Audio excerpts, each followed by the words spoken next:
Assalamualaikum warahmatullahi wabarakatuh. Saya Skisman Putadi. Selamat datang di kelas saya. Model pembelajaran kimia.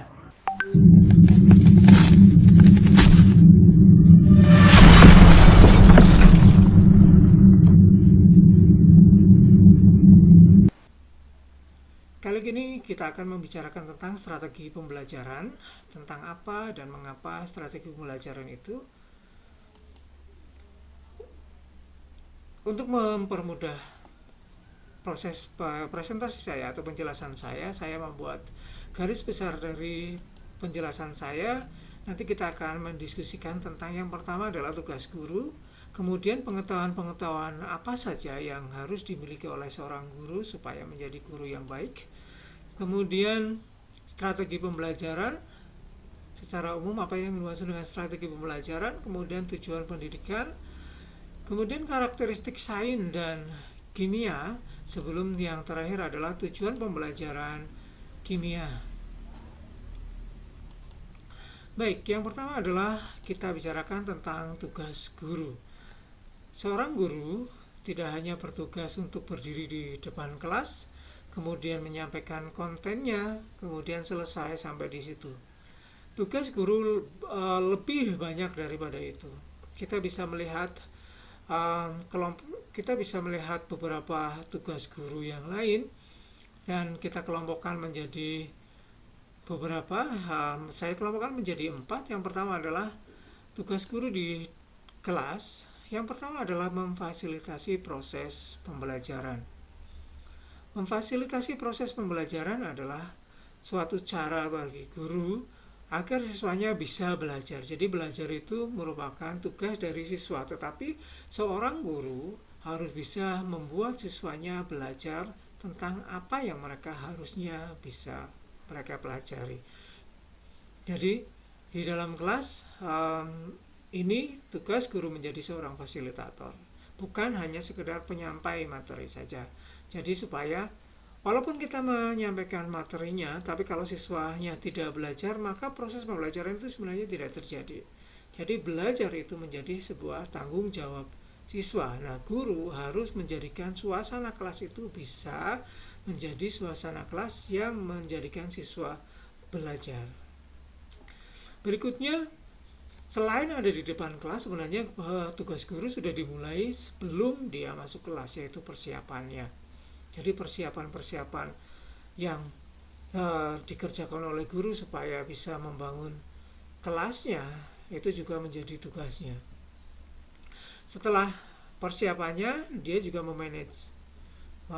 Jadi perencanaan manajemennya, kemudian manajemen kelasnya sendiri langsung di depan kelas, kemudian yang terakhir adalah penilaian. Jadi penilaian itu dimulai dari bagaimana menentukan tujuan penilaian, menentukan tujuan pembelajaran yang akan dinilai, kemudian mengembangkan instrumen penilainya, kemudian mengorganisasikan proses penilaian, dan yang terakhir adalah mengumpulkan hasil penilaian dan melaporkannya. Jadi ada banyak sekali tugas guru berkaitan dengan kelas.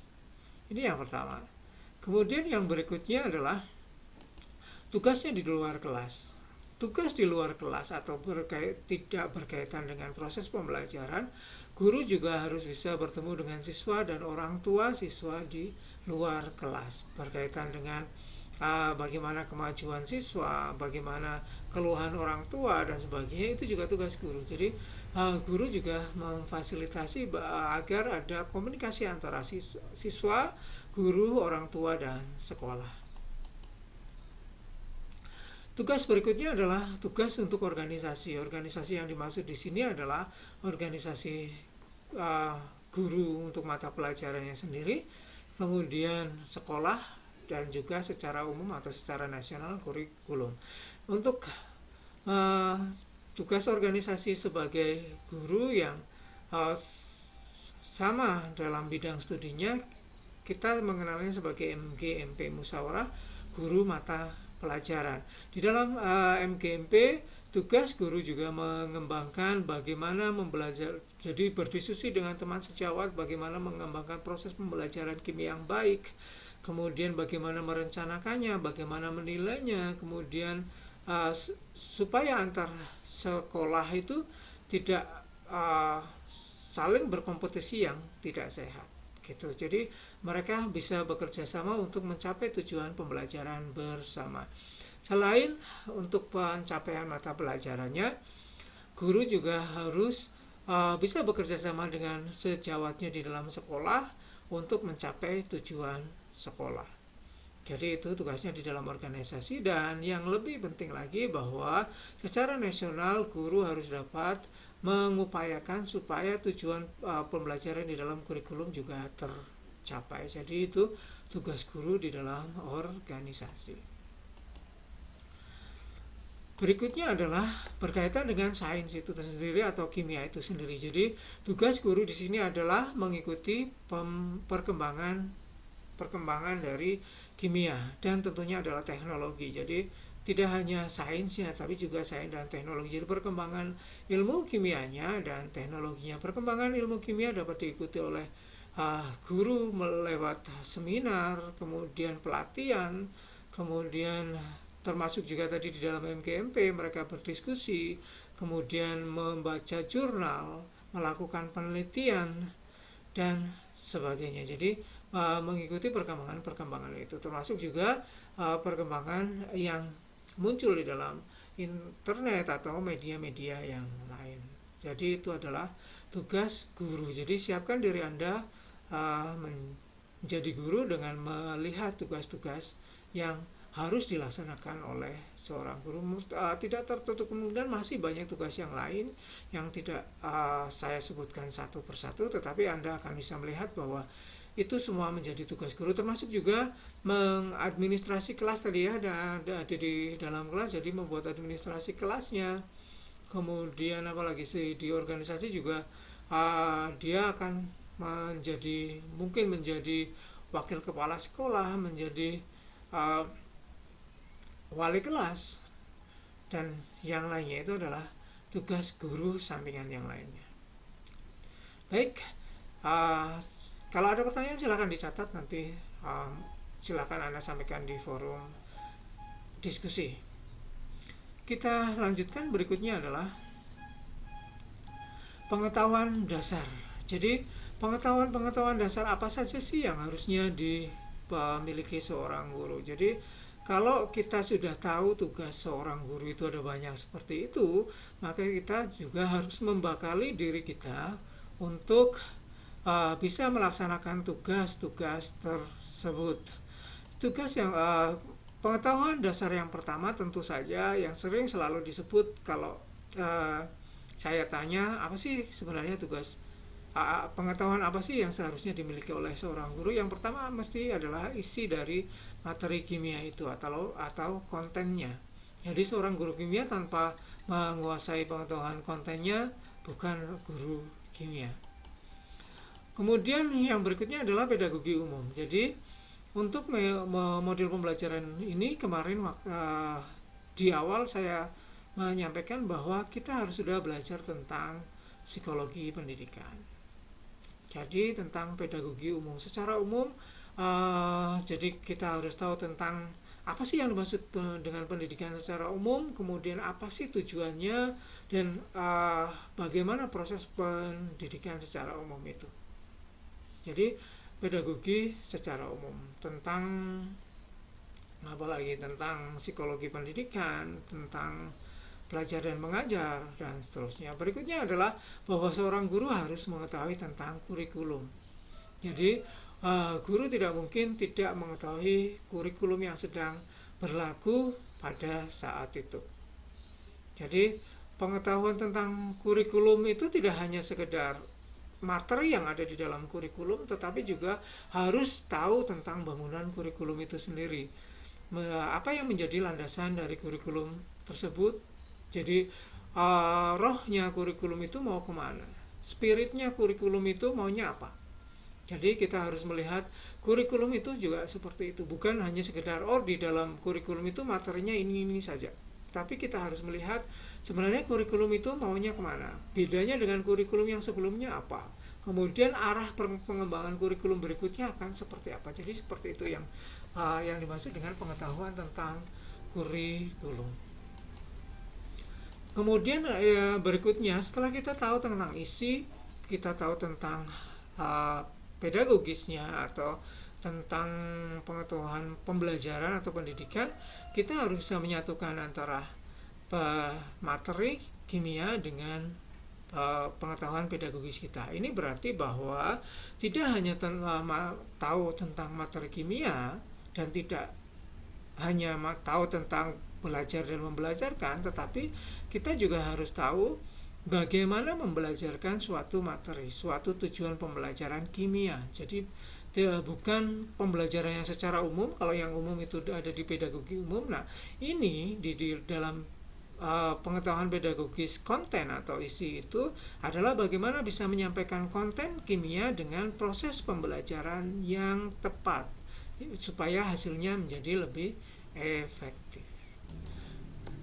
Berikutnya adalah pengetahuan tentang pembelajar. Ini berkaitan dengan pengetahuan kita tentang uh, psikologi dari siswa yang akan kita ajar.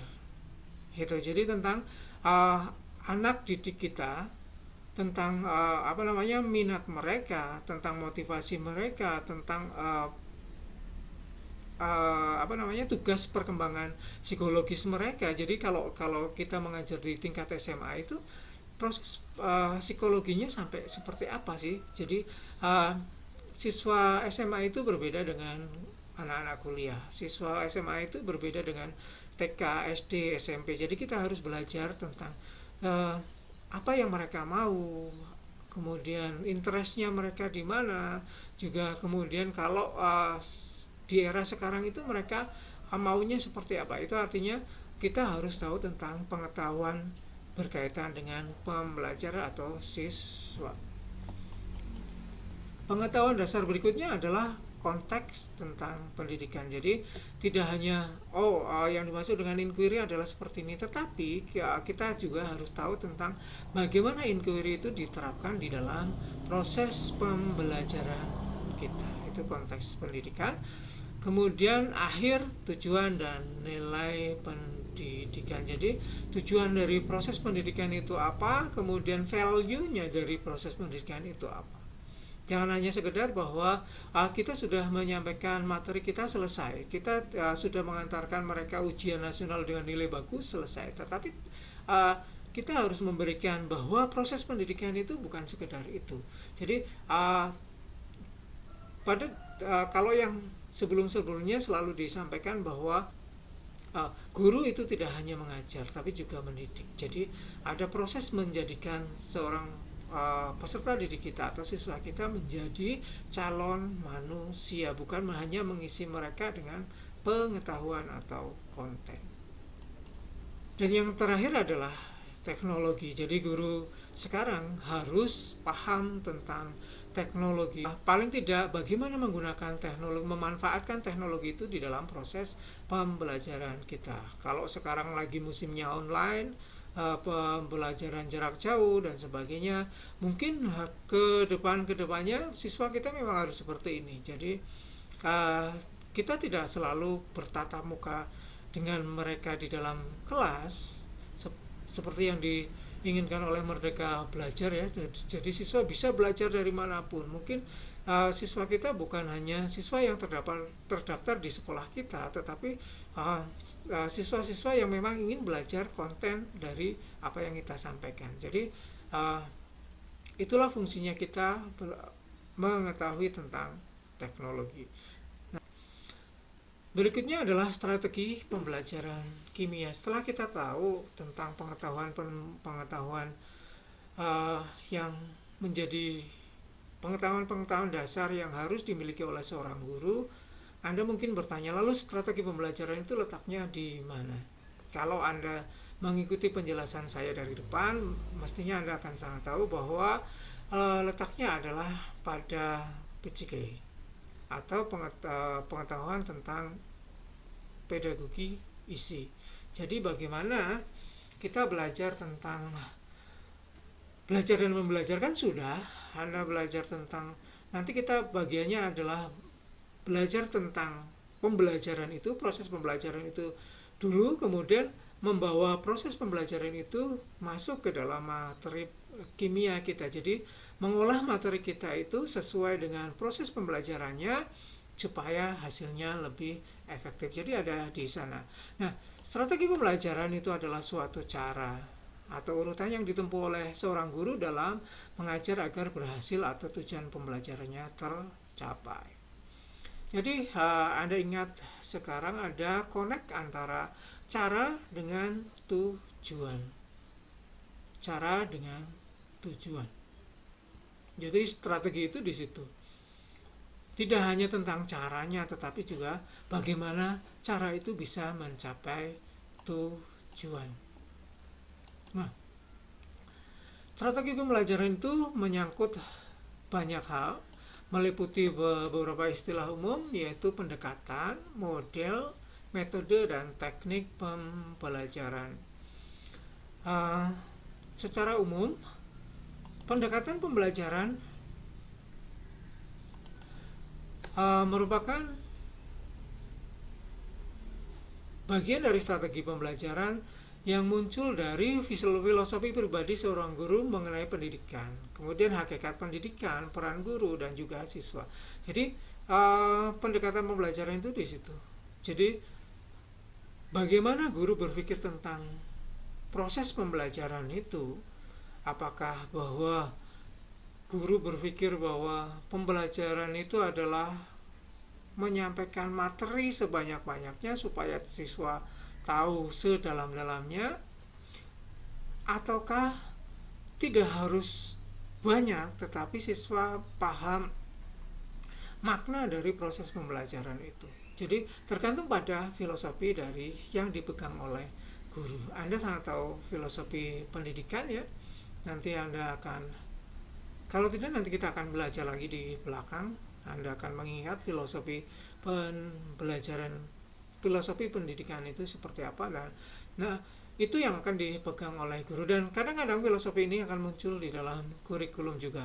Jadi kadang-kadang seorang guru harus melihat filosofinya kurikulum dan filosofinya dia sendiri, gitu ya. Jadi ada bergen antara kurikulum itu maunya seperti apa dan guru itu struktur dasar pemikiran tentang proses pembelajaran seperti apa. Nah, kemudian di sanalah muncul pendekatan. Berbeda dengan pendekatan, model pembelajaran didefinisikan sebagai penggambaran lingkungan belajar. Jadi lingkungan belajar mengajar termasuk juga perilaku guru dan siswa, sementara pembelajaran disajikan melalui model itu. Jadi saat guru menggunakan model itu, dia juga berpikir tentang lingkungan belajarnya, kemudian tidak hanya tentang materinya, tetapi tujuan pembelajarannya yang akan dicapai apa, kemudian tidak hanya tujuan pembelajaran, tapi juga efek samping yang bisa muncul. Efek samping itu bukan yang negatif, tapi efek tambahan yang muncul selain dari tujuan pembelajaran itu. Kemudian bagaimana proses pembelajaran itu akan dinilai, kemudian termasuk juga fasilitas apa yang diinginkan oleh model tersebut. Jadi model itu lebih kompleks ya, lebih kompleks berpikir tentang tidak hanya yang filosofis saja, tapi sudah masuk ke ranah praktis berpikir tentang bagaimana prosesnya, kemudian bagaimana proses ini akan dinilai, kemudian tujuan akhir dari proses itu akan dinilai. Selain tujuan akhir, dia akan bercerita tentang tadi hal-hal yang lain yang bisa muncul di dalam proses pembelajaran itu. Nah, itu semuanya di dalam model. Kemudian metode adalah cara sistematik dalam melakukan sesuatu yang diimplementasikan dalam pembelajaran sebagai langkah-langkah yang tersusun logis secara berurutan. Kalau model tadi bercerita tentang banyak hal, itu tadi termasuk juga di dalamnya adalah langkah-langkahnya atau bentuk langkah umumnya yang diinginkan oleh sebuah model, maka metode itu sudah merupakan langkah-langkah yang tersusun logis secara berurutan, langkah pembelajarannya. Ya, jadi ini berkaitan dengan prosedural dari proses pembelajaran. Jadi kalau ada sebuah model di dalamnya ada langkah-langkah atau yang diinginkan, jadi proses penerapannya seperti apa, maka metode itu sebenarnya meng, apa ini namanya, mengejawantahkan atau memunculkan atau mewujudkan dari proses ini menjadi langkah-langkah yang prosedural. Itu kadang-kadang langkahnya tidak persis sesuai dengan yang di metode, tapi pada intinya sama dengan yang ada di dalam model. Itu adalah metode. Jadi berbicara tentang prosedural dari proses pembelajaran. Berbeda dengan teknik, teknik adalah prosedur yang didefinisikan dengan baik untuk mencapai aktivitas atau tugas tertentu. Jadi tujuannya adalah saat itu juga. Jadi biasanya teknik itu tidak panjang. Teknik itu biasanya kecil, termasuk di dalam sebuah metode. Metode itu langkah-langkah besar untuk mencapai setiap langkahnya. Untuk mencapai setiap langkahnya kita menerapkan teknik-teknik tertentu. Jadi bisa dibayangkan ya hubungan antara pendekatan, model, metode, dan teknik pembelajaran. Nah, strategi pembelajaran itu ada strategi yang di dalamnya ada 4 istilah tadi, kemudian untuk mencapai tujuan. Jadi berkaitan dengan tujuan. Sebuah strategi itu dipilih berkaitan dengan tujuan. Mengapa kita harus memilih strategi tertentu untuk pembelajaran kita? Karena kita ingin mencapai tujuan pembelajaran sesuai dengan apa yang kita inginkan. Sebuah strategi itu tidak dipilih asal. Misalnya metode, Anda memilih inquiry terbimbing. Inquiry terbimbing itu punya tujuan tertentu. Kemudian kita harus bisa melihat tujuan pembelajaran kita itu apa yang akan kita sampaikan. Matchkah antara inquiry terbimbing kita, inquiry terbimbing yang kita pilih dengan tujuan pembelajaran kimia yang akan kita capai. Kalau tidak match, kita tidak harus menggunakan inquiry terbimbing. Kita bisa menggunakan metode-metode yang lain. Gitu. Nanti akan kita bicarakan setiap metode itu punya tujuan tertentu yang harus kita matchkan, yang harus kita klopkan, pasangkan dengan tujuan pembelajaran kita. Gitu. Oleh karena itu kita bicarakan tentang tujuan pendidikan secara umum sampai kemudian kita akan bicara tentang tujuan pembelajaran kimia. Ya, tujuan pendidikan secara umum kita renungkan sejenak. Apa sih tujuan pendidikan secara umum? Anda bisa menyebutkan?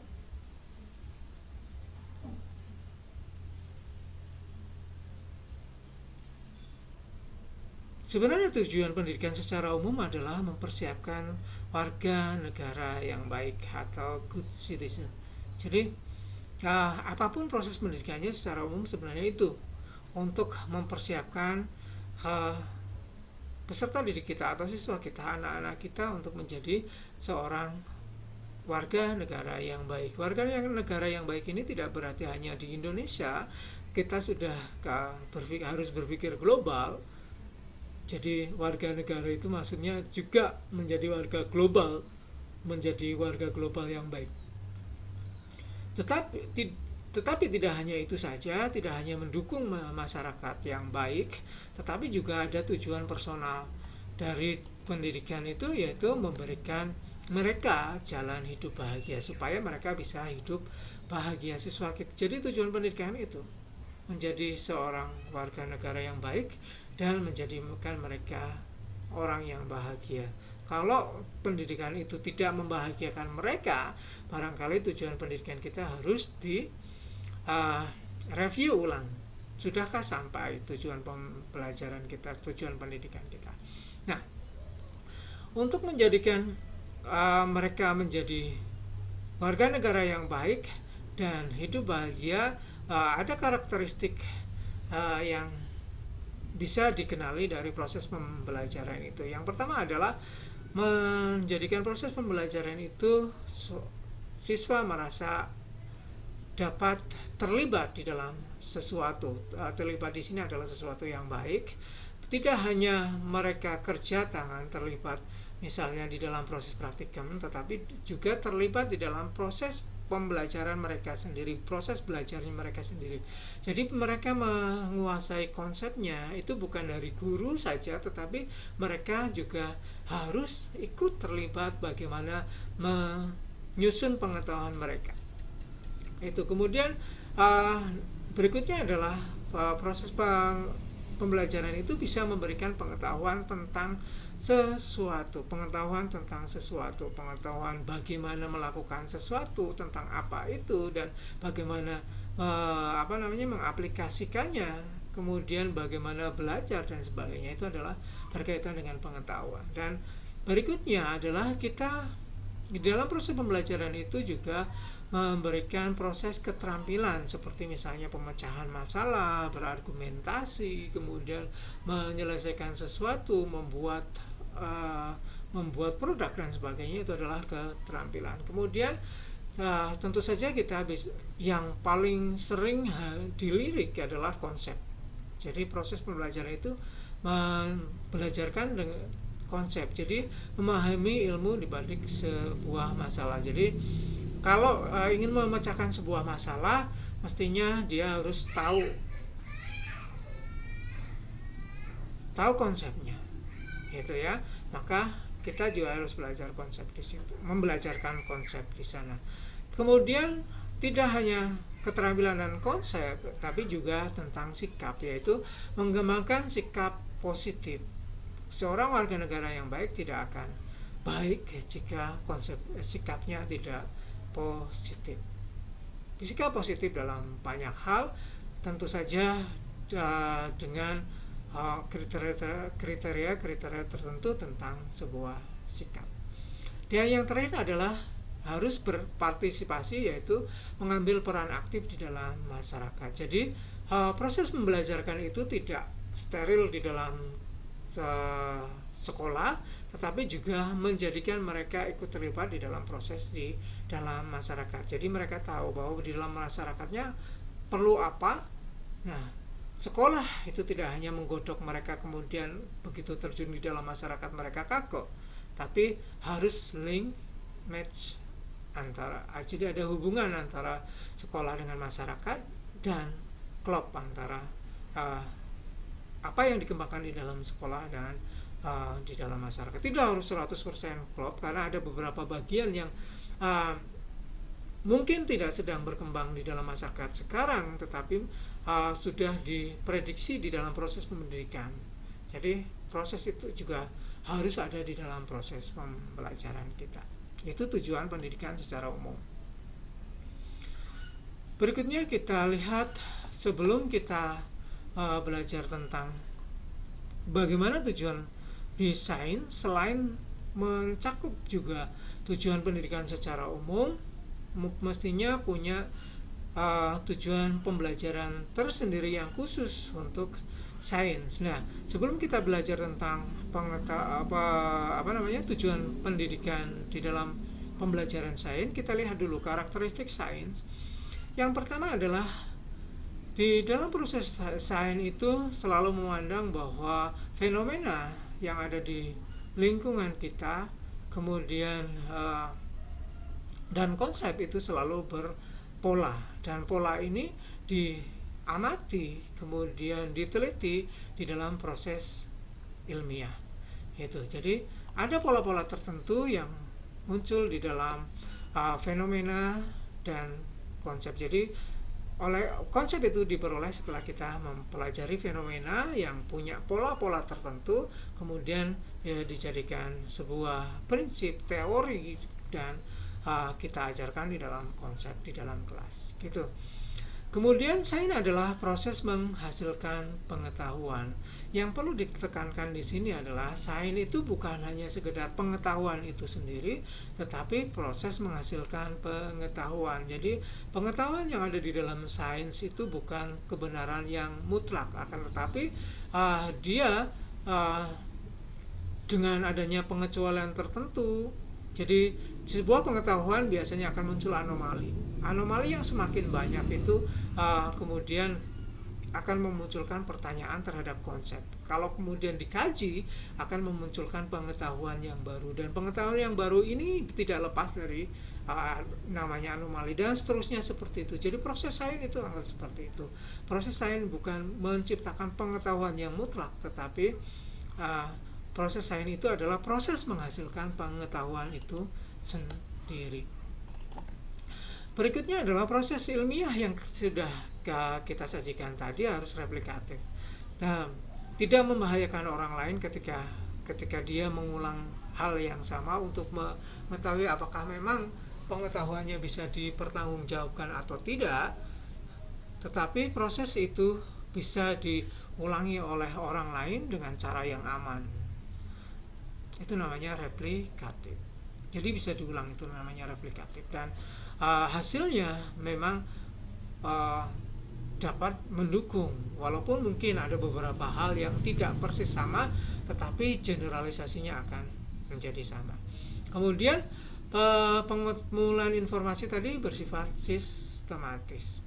Pengetahuan di dalam sains itu menentang pengumpulan proses yang hanya satu, atau mungkin secara acak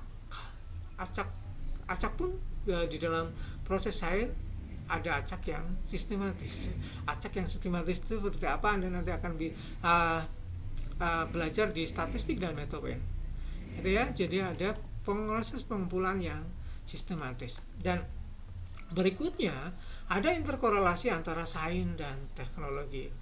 Di dalam wawasan kajian MIPA Anda sudah tahu beda antara sains dan teknologi. Ilmu dan teknologi itu bedanya di mana? Nah, karakteristik sains itu menampung juga proses interkorelasi antara sains dan teknologi. Sains itu menciptakan konsep-konsep dasar, kemudian dari konsep dasar itu diciptakan sebuah teknologi. Teknologi itu semakin maju untuk mendukung proses sains itu sendiri. Jadi ada interkorelasi antara itu dan seterusnya. Jadi sains itu berkembang didukung oleh teknologi, teknologi juga berkembang didukung oleh sains. Dan metode ilmiah itu terkonteks. Jadi metode ilmiah itu kadang-kadang tidak sama sekali steril dari pengetahuan orang tersebut, kemudian ketersediaan alat, sosial budaya yang ada di dalam apa yang melingkupi si peneliti dan sebagainya, tidak bebas nilai. Jadi metode ilmiah itu terkonteks. Berikutnya hakikat sains. Sains itu setelah melihat karakteristik sains dan proses pembelajarannya tadi, maka hakikat sains itu ada 3 hal yang harus Anda selalu ingat, bahwa sains itu termasuk juga kimia tidak hanya bicara tentang produk, tetapi proses. Tadi ya sudah dibicarakan bahwa tidak tentang pengetahuan itu, tetapi proses memperoleh pengetahuan. Jadi produk dan proses, dan yang terakhir adalah sikap. Jadi 3 hal itu yang harus kita ingat.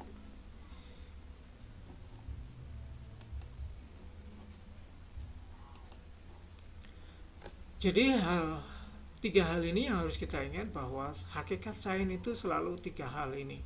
Kalau kita membelajarkan sains atau kimia, berarti kita harus membelajarkan hakikat dari kimia itu sendiri. Jadi kalau kita hanya membelajarkan kimia sebagai produk saja, konsep saja, maka kita masih hutang 2 hal yang lainnya. Itu. Baik, berikutnya adalah tujuan pembelajaran sains. Tujuan pembelajaran sains yang pertama adalah dapat menggunakan keterampilan inquiry dan berpikir ilmiah lainnya, seperti observasi, mengukur, dan menginferensi, dan proses-proses di dalam proses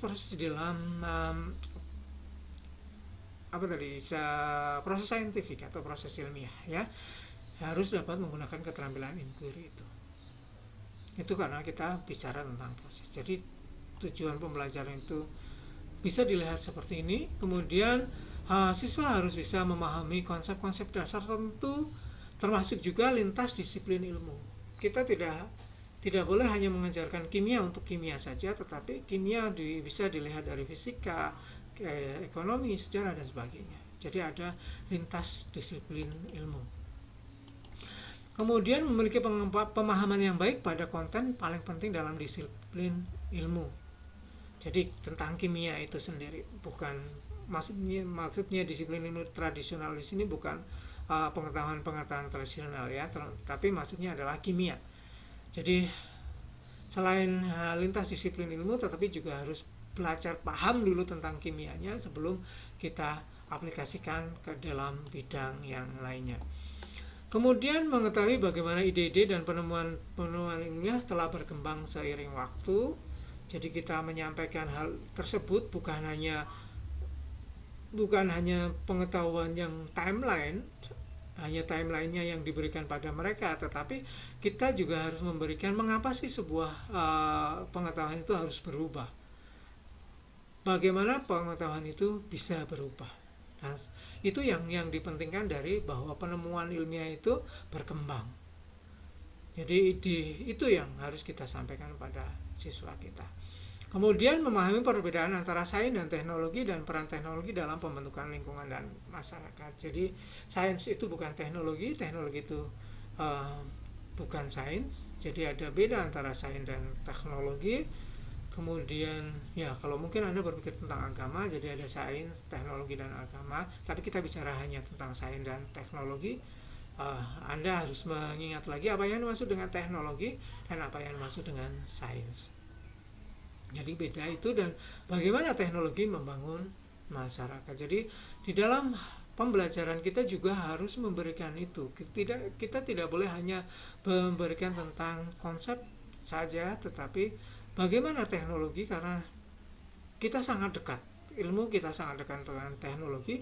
Bagaimana ilmu berinterkorelasi tadi ya. Jadi karakteristiknya sains itu ada interkorelasi antara sains dan teknologi. Maka siswa juga kita di dalam proses pembelajaran kita juga harus memahami hal itu.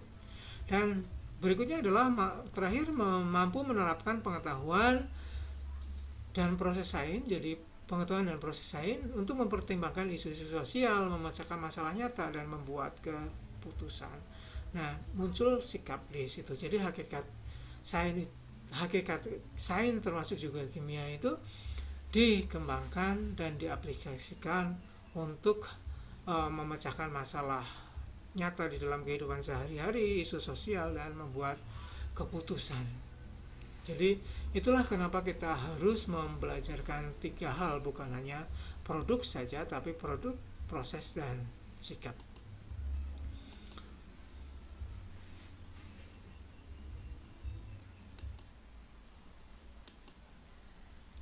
Nah, bagaimana tujuan pembelajaran kimia di Indonesia? Sesuai dengan kurikulum kita, saya cupluk dari KI 3 dan KI 4. KI 3-nya adalah seperti ini: memahami, menerapkan, menganalisis pengetahuan faktual, konseptual, prosedural berdasarkan rasa ingin tahunya tentang ilmu pengetahuan, teknologi, seni, budaya, humaniora dengan wawasan kemanusiaan, dan seterusnya. Dan menerapkan pengetahuan prosedural pada bidang kajiannya. Anda bisa melihat tadi yang sudah saya jelaskan secara umum dengan tujuan pembelajaran kimia di Indonesia. Ini sebenarnya tujuan pembelajaran sains secara umum ya.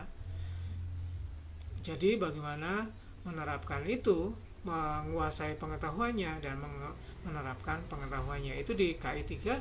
Dan di KI 4 ini, jadi ini adalah keterampilannya. Anda akan melihat bahwa beberapa hal yang belum mungkin adalah bagaimana mereka berinteraksi dengan sosial di kemasyarakatan yang belum muncul di dalam kurikulum kita. Kemudian bagaimana menghubungkan antar interdisiplin juga belum masuk di dalamnya. Oke, tapi itu adalah tujuan pembelajaran kimia di Indonesia. Jadi Anda akan melihat bagaimana nanti strategi pembelajaran yang akan kita pelajari, kemudian kita matchkan dengan tujuan pembelajaran kimia di Indonesia. Jadi karena strategi pembelajaran itu harus dipilih sesuai dengan tujuan pembelajaran kita, maka kita akan belajar bagaimana strategi-strategi yang ada, dan kemudian kita lihat tujuan pembelajaran kimia di Indonesia, dan juga tugas kita sebagai seorang guru tidak hanya kimia yang dibelajarkan di sini, tapi lebih dari sekedar itu. Jadi kita sebagai seorang guru tidak hanya membelajarkan konsep saja, keterampilan saja, sikap juga harus masuk. Kemudian bagaimana si siswa ini nantinya akan berperan di dalam proses kehidupan di masyarakat. Oke, terima kasih. Itu yang kita pelajari di dalam pendahuluan chapter pertama tentang strategi pembelajaran apa dan bagaimana. Terima kasih. Assalamualaikum warahmatullahi wabarakatuh.